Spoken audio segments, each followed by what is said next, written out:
How do I track progress? And how will I know if I'm even on target? What do I do if I find myself missing the mark? And is there a way to even accelerate our progress toward our goal? Most entrepreneurs don't have a clear and compelling roadmap for the future. Welcome to Forecast on Purpose, where we talk about how to define your purpose, build a growth plan, and track progress along the way to make sure you stay on target. The result is clarity, confidence, and peace of mind that you are on the right track.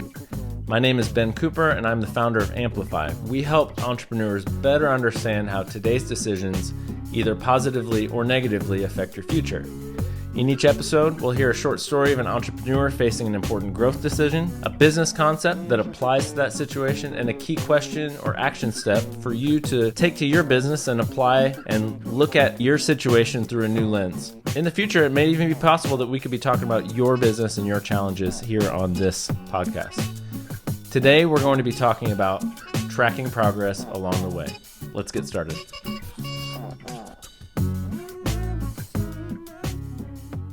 John and his brother started a carpet cleaning business about 6 years ago and have grown it just primarily through word of mouth. They've got a lot of customers, family, friends, folks in their neighborhoods who hire them and have them come and clean their houses. Now they're in a position where they're wanting to potentially expand, but what it's going to require is a $50,000 investment to buy a new van that has new equipment in it and the capability of serving not just a single location, but multiple locations. They can split up and divide and conquer of sorts, and maybe even go beyond just one more vehicle, but even start thinking about, well, what would it look like to have 2, 3, 4 vehicles with our names on the side, advertising our service and the ability to continue to serve a larger and larger audience? Well, they may be able to just go get approved for a loan from the bank to finance the purchase of some of these vehicles. But what's also important is knowing how this additional capacity and this additional investment is going to fit into the overall plan. So we have a baseline extrapolation forecast that we put together that is all those historical financial relationships and current margins, all those things that flow into the future and allow us to see what the next 12 months might look like. Now, what's important is that we begin to layer on a new decision like investing in a new vehicle.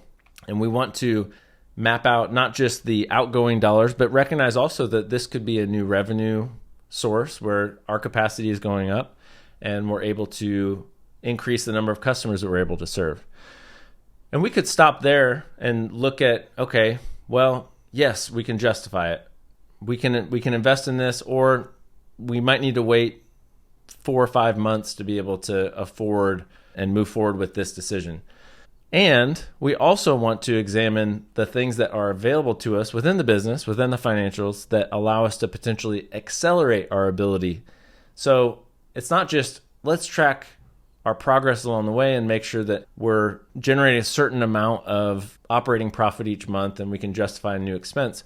But what we also want to do is intentionally examine the actual inner workings of the business. And we're going to dive into 4 different levers that may help us not have to wait 4 to 5 months to invest in growing John and his brother's carpet cleaning business. So we're going to look at, in the free guide that you can find at forecastonpurpose.com, we're going to look at the progress section.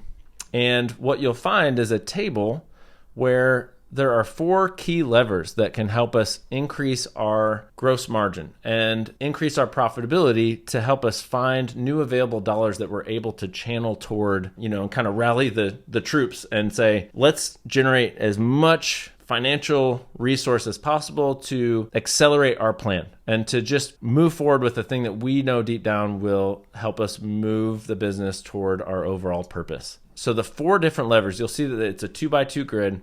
And we have 2 categories, product and service. And then we have the system, meaning the business system, kind of overhead, operating expense, all those things. Those are the columns. And then the rows are the directions that we want to move. We want to maybe move higher or we want to move lower. And if you're looking at this, this will probably make more sense than if you're just listening. But our goal is to move 4 different components of the business in 4 specific directions. And so let's start top left. The product and service that we want to increase and move higher is the price per unit that we're able to sell. Now, we'll get into more detail on pricing in a future episode, but what's important to know right now is that one of the fastest ways that you can increase profitability in your business is by finding that customers are gladly willing to spend an even higher amount than you have been charging for the same service. And it's not to take advantage of your customers at all. It's to just make sure that you are providing, the same quality service, but if they're willing to pay $10 more per carpet cleaning, it's really important for you to know that, because that $10 flows right through and becomes available for a decision like investing in a new vehicle. Within product and service, a thing that we want to make lower and reduce would be our variable expenses. And so an example for John and his brother would be, hey, there is a type of soap that we can use that is, if we buy in bulk, it costs $1 less per cleaning. And so there are some opportunities like that you might find that, again, not sacrificing quality necessarily, but there's a way to increase price and lower cost of goods, lower those variable expenses that are incurred every time you provide the service. Then that combination immediately is going to increase the gross margin in two ways. It's just expanding upward and it's expanding downward. The third, when we move into the right column, which is the system, if we look at the business as a whole, then what we want to increase and make higher is throughput. We want to increase the number of service calls that we're able to make within a 30-day period. Every month, there are expenses that hit like clockwork. And, if we're able to fit in 10% more jobs in a given month, then the gross margin dollars that are created from those jobs aren't as quickly being absorbed by rent or salaries, just the general cost of running the business. And then the fourth thing we want to look at is reducing and lowering the fixed period costs. So our internet provider, there's a new company in town and we're able to save $75 a month by switching to this other service provider.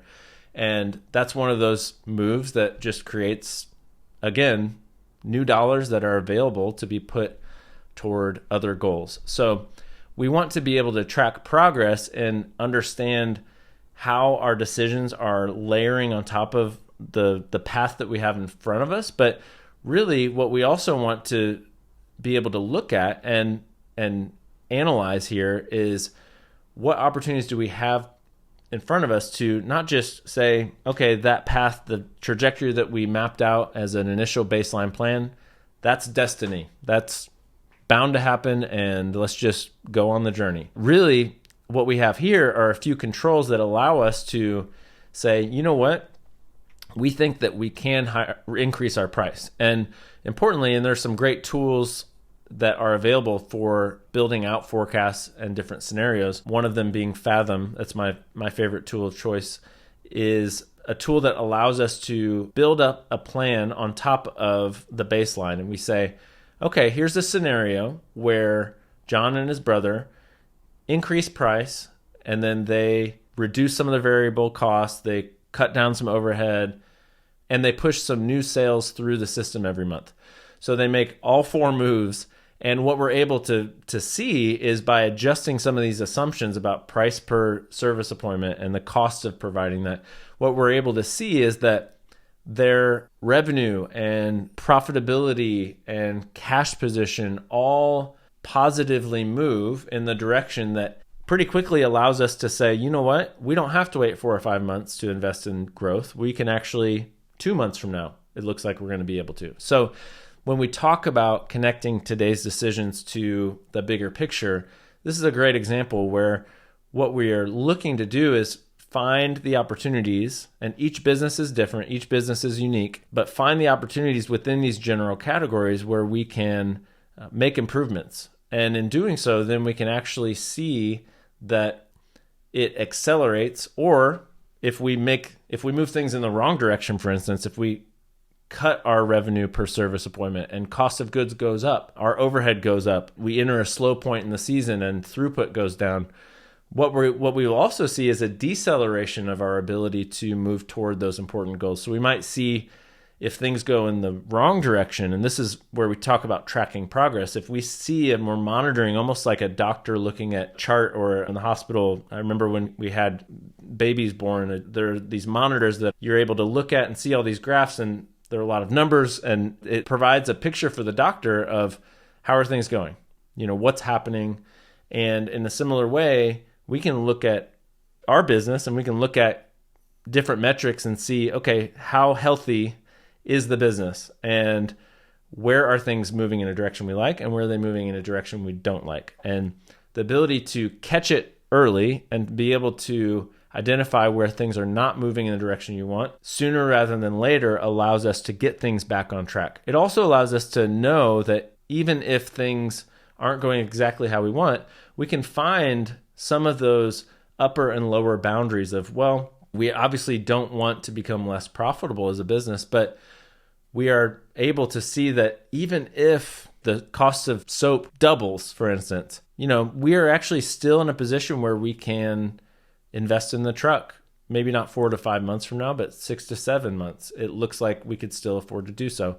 And that creates, again, some peace of mind in anybody who's trying to steer a business in a direction, and it removes some of the guesswork, because alternatively, you can find yourself in a position where you say, well, the banker's willing to loan me the money to not just buy one truck, but 6 trucks. We can get a whole fleet. And the problem with that is just because you can doesn't mean you should. It's one of my favorite sayings in life.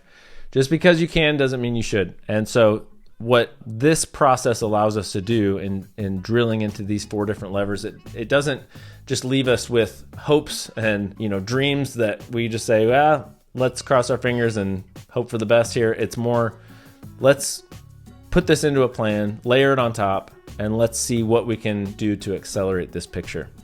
If you or someone you know is an entrepreneur and you'd like some help planning for the future, don't hesitate to reach out. Go to forecastonpurpose.com to learn more, and remember, you are not alone, and you don't have to just keep blindly guessing about the future. Keep fighting the good fight and forecast on purpose.